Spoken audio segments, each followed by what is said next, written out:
Chapter 64. Fight Back. The night before the incident, while Quinn was sound asleep waiting for the other two to return, Peter had been called out by the group of first years. They had added him as a friend on his communicator watch and was able to send a message whenever they wanted to call him.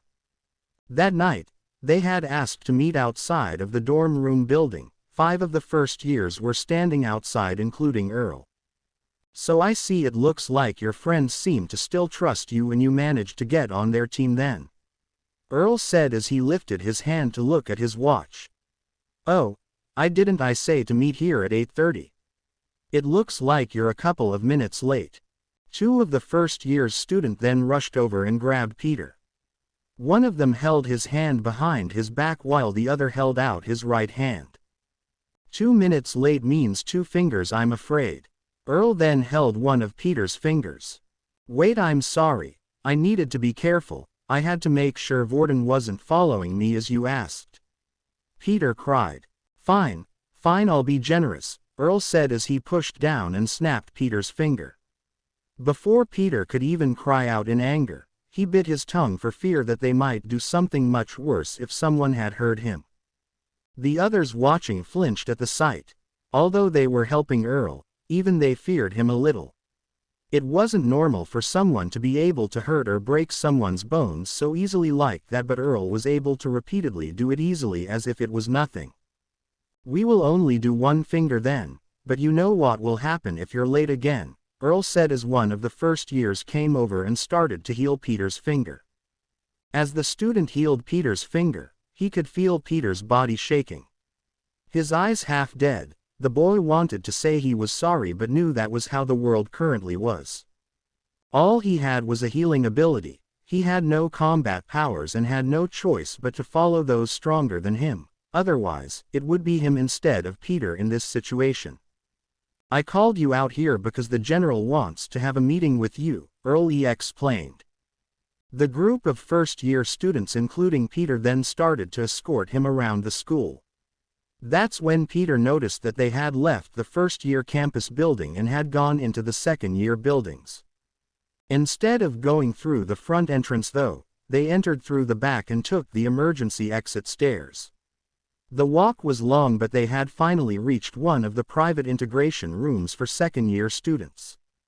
Earl knocked on the door before entering and only entered once he heard a voice. "Come in," the man said. As they entered the room there was a table and 2 chairs opposite each other. Sitting in one of the seats was the General Duke who was in charge of the second years.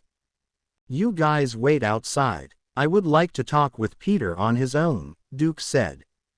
The first years left the room and waited patiently just outside the door. "Relax, take a seat. No need to be afraid," Peter did as Duke asked and sat in the seat, but couldn't help but wonder why the general had asked to meet him. The general was one of the highest-ranking members in the whole city. There was only one person higher than him and that was the head general. "It seems those people have gone too far with you." Duke then placed his large hands on the table and looked Peter dead in the eye. "Peter, would you like to have the power to fight back?" Suddenly Peter's dead eyes went slightly into life again as he heard those words. "I looked at your file. You had no ability before coming here and when you entered school we gave you the Earth ability. Right now, you're only a level 1 but I can change that for you." Duke then pulled out several Earth skill books and threw them out on the table. "I know you've been saving up trying to get your hands on these. With this, you can finally get out of the level 1 power range and with that, your troubles would go away. You would be able to graduate the school with a good grade, join a company to go hunting and earn a good wage for the rest of your life. Sounds nice, doesn't it?" Duke said with a huge smile on his face. Peter couldn't keep his eyes off the skill books in front of him. These skill books were ones that only the military had a hold of.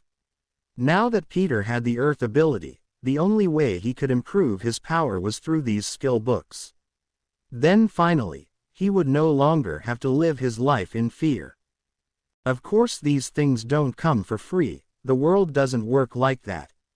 Those men out there work for me, they do what I say and in return, I offer them protection within the school and outside of the school. Not only that, but they get rewarded for doing well," he said as he held up one of the skill books. "You're going on your first portal outing sometime soon, aren't you? Let me tell you, accidents happen all the time and every year a student dies on another planet. Now information has it that maybe this year someone from that team of yours will go missing. You're a smart boy, so I think you can understand what I'm saying. Now maybe that person will be you, maybe not. So, what's your answer going to be?" Asterisk asterisk asterisk. Last night it was clear to Peter what Duke was saying. Either he did what the Duke said, or he was the one who would go missing, but the target was never meant to be Quinn. The target was always Vorden. When Quinn shouted and had somehow found out Peter was in on the plan, he panicked. He didn't know what to do and had pushed Quinn into the portal. His hands were now shaking as the realization had hit him. "What the hell have you done?" Vorden shouted. "I'm sorry," Peter said. "You don't understand, I had to do it." "What? Let me guess, because you were being bullied. Because you were being threatened," Vorden shouted as he continued to walk towards Peter, and at the same time Peter would walk back. "Do you not think Quinn has been going through the same thing as you? He's a level 1 just like you. And do you think they didn't try threatening me when I was tied up and placed on that thing? So what if they hit you? They punch you and make you bleed. You can fight back. As long as you are alive, you can always fight back." Vorden then pointed towards the red portal. "But what you have done, you have basically sent Quinn to death. No matter what, there is no coming back from death. He can't fight back now. Did you even try to fight back?" Peter then fell to his knees as his mind was in a mess. Did Vorden and Quinn truly know what it was like to live his life? All Peter wanted was a normal school life, to go through it without any troubles. And someone was offering that to him. Maybe he took the easy way out, but he didn't feel that way. He had already gone through his own suffering before entering the academy, and even worse now that he was in the academy. Why did he have to be the one targeted by Earl and the others? But there was one thing that Vorden said that did strike a chord with Peter. Did he ever try fighting back?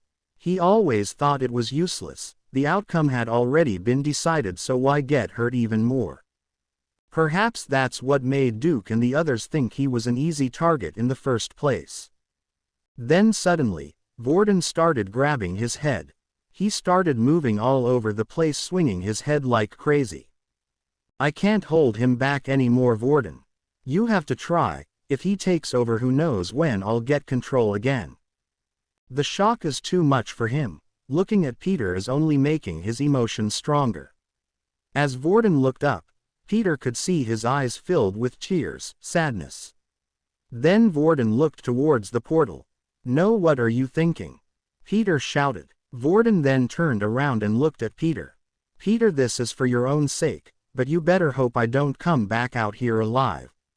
Vorden then ran straight into the red portal, his body vanishing from the room.